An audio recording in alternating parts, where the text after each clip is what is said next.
బంగాళాఖాతంలో ఏర్పడిన అల్పపీడనం మోందా తుఫాన్గా మారి 2 రాష్ట్రాల్లో భారీ వర్షాలు కురుస్తున్నాయి.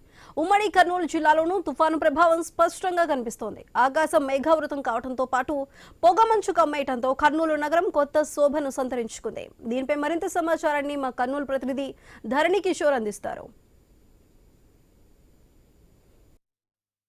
దక్షిణ బంగాళాఖాతంలో ఏర్పడినటువంటి మోంతా తుఫాను ఇటు రాయలసీమ జిల్లాలను కూడా తడిపి ముద్ద చేస్తోంది. కర్నూలు, నంద్యాల జిల్లాలకు సంబంధించి పూర్తి స్థాయిలో కూడా ఈ యొక్క తుఫాను ప్రభావం కనపడుతోంది. అర్ధరాత్రి నుంచి కూడా ఎడతెరిపి లేకుండా వర్షాలు కురుస్తూ ఉండటంతో మొత్తం కూడా కర్నూలు జిల్లా ప్రజలందరూ కూడా ఇబ్బందులు పడుతున్న పరిస్థితి కనపడుతోంది. మొత్తం కర్నూలు మనం చూసుకోవచ్చు. ఏదైతే జగన్నాథ్ గట్టు మీద ఉన్నామో ఇక్కడ ఉన్నటువంటి వ్యూ ఒకసారి చూసినట్లయితే ఊటీని తలపించే విధంగా ఉన్నటువంటి ఒక వ్యూ చూసినట్లయితే మొత్తంగా ఈ మోంతా తుఫాను ప్రభావం వల్ల పొగమంచు మొత్తం నగరాన్ని కమ్మేసింది.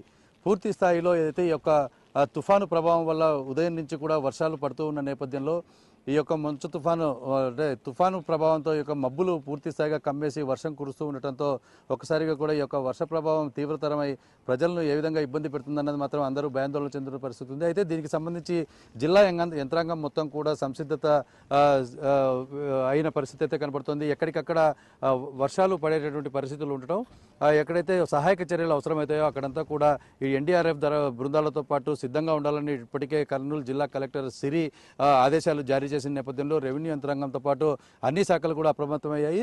ఇటు ఆరోగ్య శాఖ కూడా దానికి తగ్గట్టుగా ఏర్పాట్లు చేసిన పరిస్థితి కనపడుతుంది.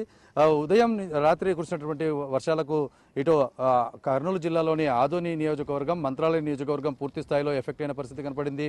మంత్రాలయం దగ్గర ఉన్నటువంటి వాగులు పొంగి పొరలటంతో అక్కడ ఉన్నటువంటి రాకపోకల ఇబ్బంది కలగడమే కాకుండా ఆదోనిలోని పలు కాలనీలోకి వర్షపు నీరు చేరడంతో పాటు పూర్తిగా రైతు బజార్ మొత్తంగా మునిగిపోయిన పరిస్థితి, అక్కడ ఉన్నటువంటి కూరగాయలు సరుకులన్నీ కూడా నీళ్లలో తేలియాడిన పరిస్థితి మనం స్పష్టంగా చూసాం. అయితే ఇటు నంద్యాల వైపు చూసుకున్నట్లయితే ఇటు కడప పరిసర ప్రాంతాల్లో అంటే సరిహద్దు ప్రాంతాలకు పూర్తి స్థాయిలో కూడా ఈ యొక్క మోంతా తుఫాను ప్రభావం ఉన్నట్లుగా ముందస్తుగా హెచ్చరికలు వచ్చిన నేపథ్యంలో అక్కడ జిల్లా కలెక్టర్ రాజకుమారి గనియా కూడా అన్ని శాఖలను సంసిద్ధం చేసిన పరిస్థితి.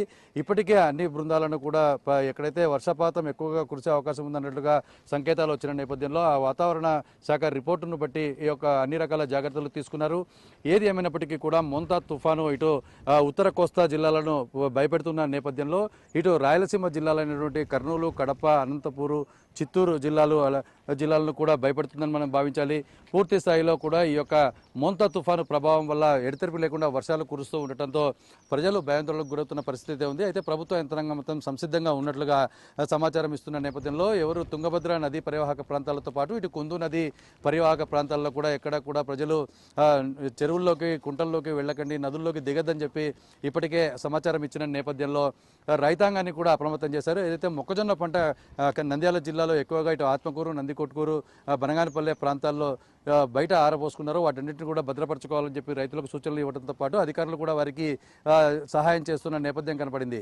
ఏదేమైనప్పటికీ కూడా మోంతా తుఫాను కర్నూలు జిల్లా ప్రజలందరినీ కూడా భయబాధలకు గురిస్తుందని చెప్పొచ్చు. ఇది ఇక్కడ ఉన్నటువంటి తాజా పరిస్థితి. వీడియో జర్నలిస్ట్ బాబుతో కలిసి ధరణి కిషోర్, ఐ న్యూస్, కర్నూలు నుంచి.